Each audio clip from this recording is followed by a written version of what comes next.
لبيك اللهم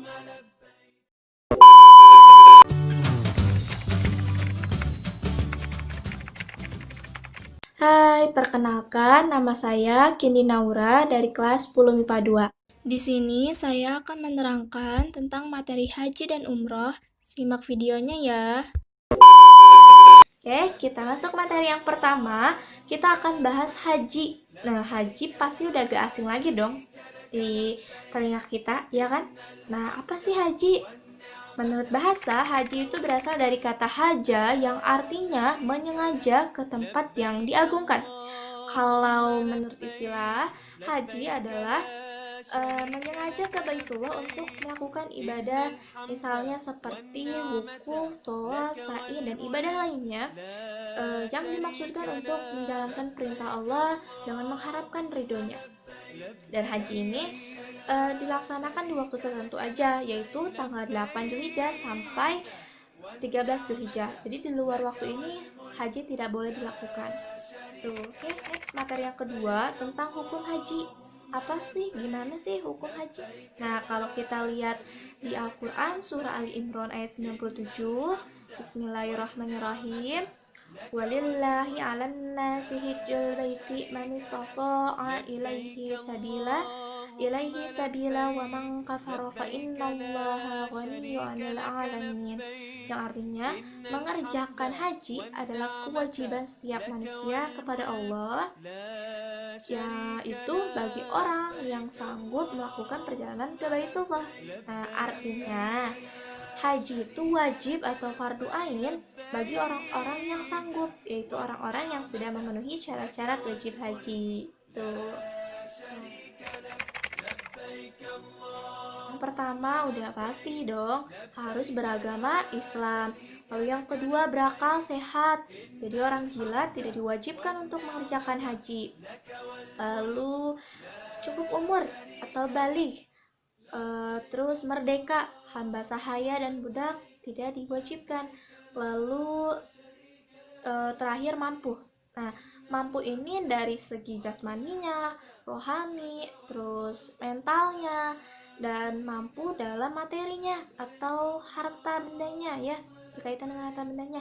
Jadi, dan mampu dalam secara materi ini bukan mampu untuk melakukan biaya perjalanan pulang pergi aja, tapi juga mampu untuk menjamin kehidupan keluarga yang ditinggal. Jadi jangan sampai keluarga yang kita tinggal itu sengsara. Oke, lanjut.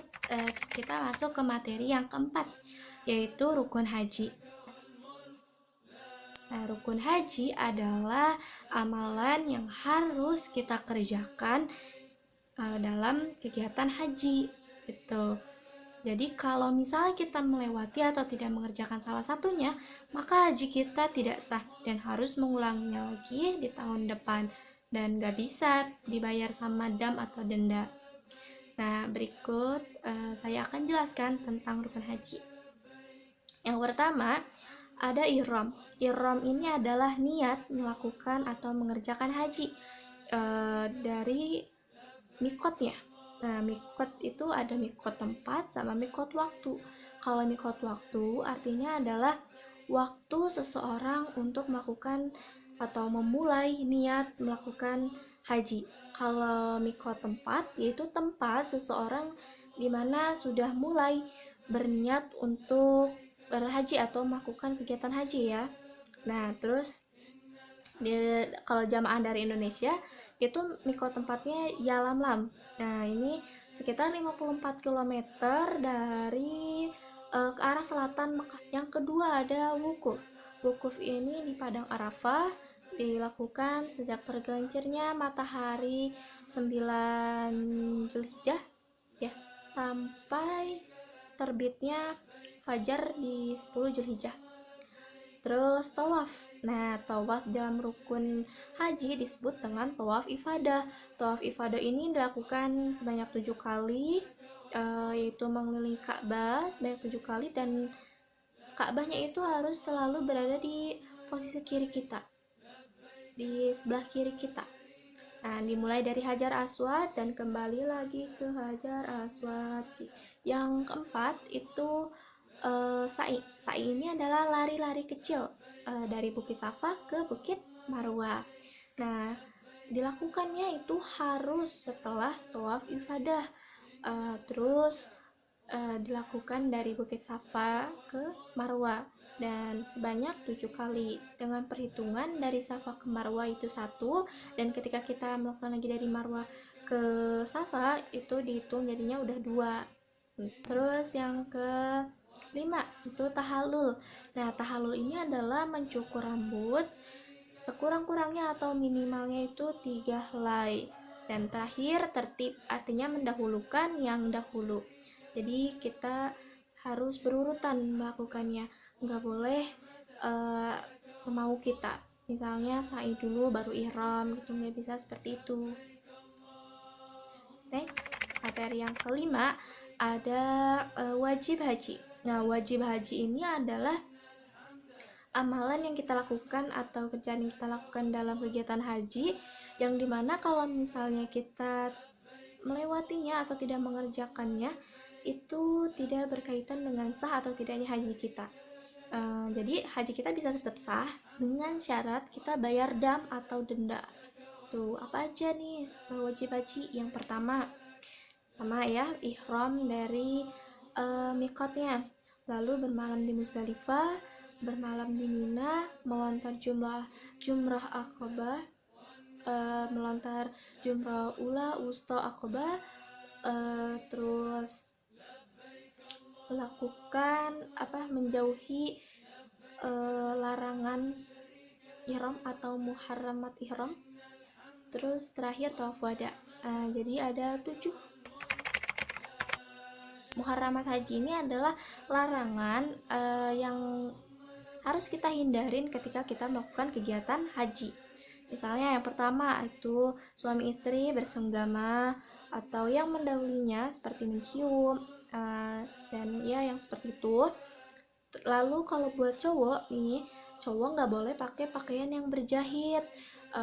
Misalnya kita biasa nih bapak-bapak pakai kaos kutang di rumah dan di sana pengen pakai kaos kutang, nah itu nggak boleh. Terus buat perempuan tidak boleh memakai cadar dan sarung tangan. Terus nggak boleh memotong kuku, rambut, ya pakai minyak rambut. Terus tidak boleh menikah atau menikahkan dan memburu atau memburu dan memakan hasil buruannya. Memburu atau artinya kan membunuh hewan yang di darat, di laut ya, gitu. Nah, apabila nih kalau kita melakukan salah satu dari muharramat tadi atau kita tidak sengaja atau terpaksa melakukannya, maka kita bisa tuh membayar, maka harus membayar dam. Oke, selanjutnya kita akan bahas tentang dam atau dendanya.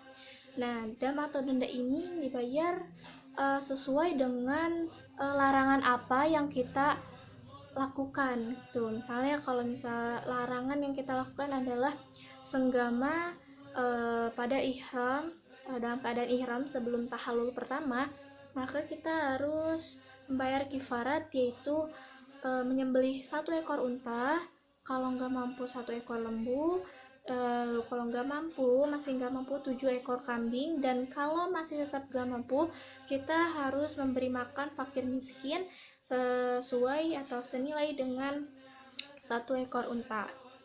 Kalau larangan yang kita lakukan itu adalah berburu hewan atau membunuh hewan, maka kita dikasih 3 pilihan.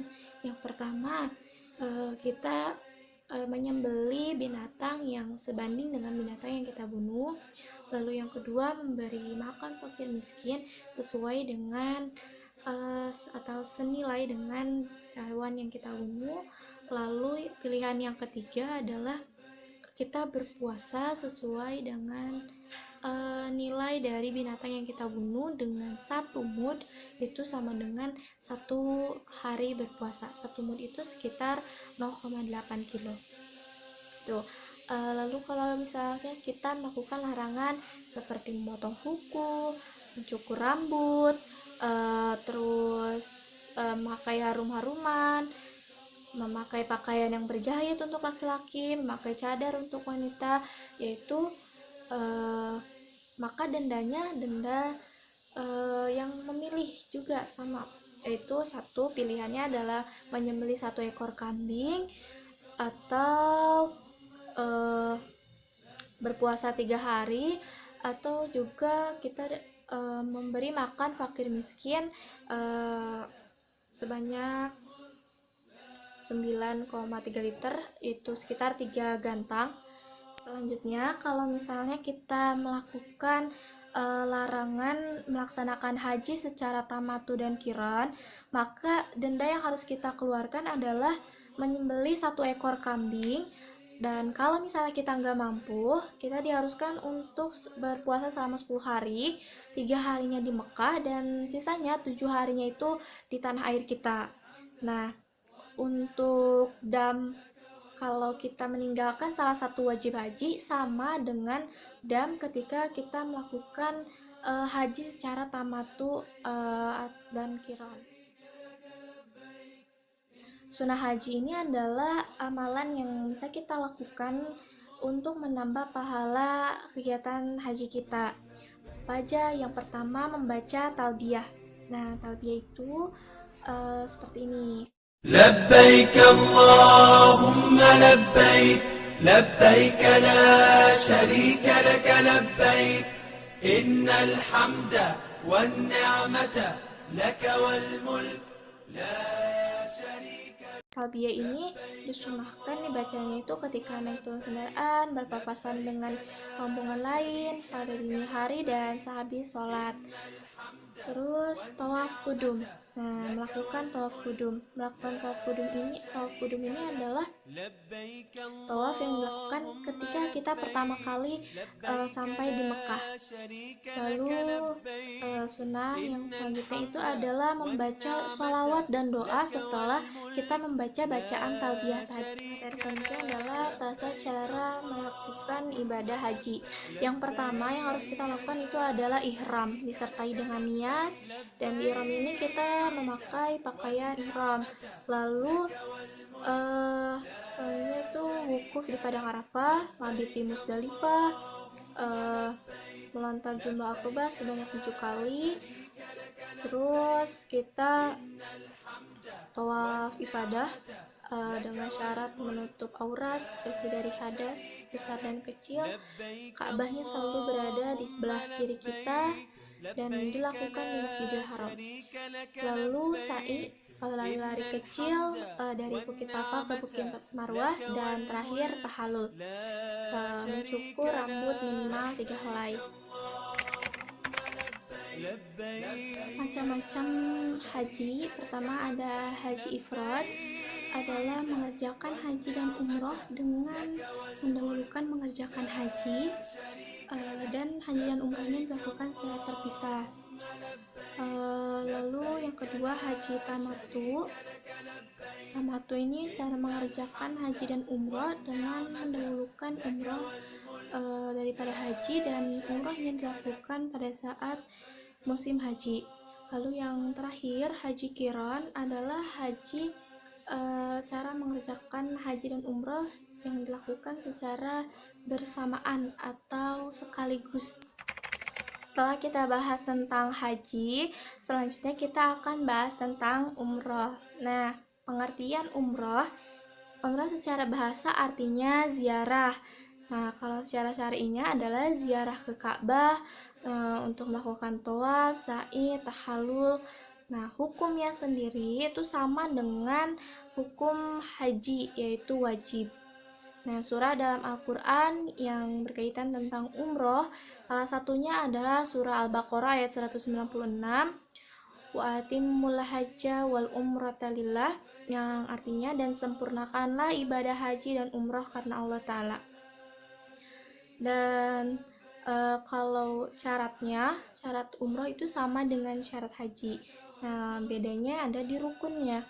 Rukun umroh yang pertama itu ihram, tawaf, sa'i, tahallul, dan tertib. Nah, yang gak ada dalam rukun umroh itu adalah wukuf. wajib umroh itu ada dua. Yang pertama ihram dari mikot, dan yang keduanya menjauhkan diri dari muharramat umroh. Terakhir, materi tentang prosedur pelaksanaan haji di Indonesia. Prosedurnya ini pertama diawali dengan persiapan, lalu pemberangkatan, kegiatan di Mekah, dan pemulangan. Nah, di persiapan ini dimulai dari pendaftarannya, terus pengelompokan. Satu regunya itu terdiri dari 11 orang, dan rombongan terdiri dari 45 orang. Terus dikasih bimbingan dan pemeriksaan kesehatan. Lalu pemberangkatan, dan dalam pemberangkatan ini dianjurkan untuk memperbanyak zikir.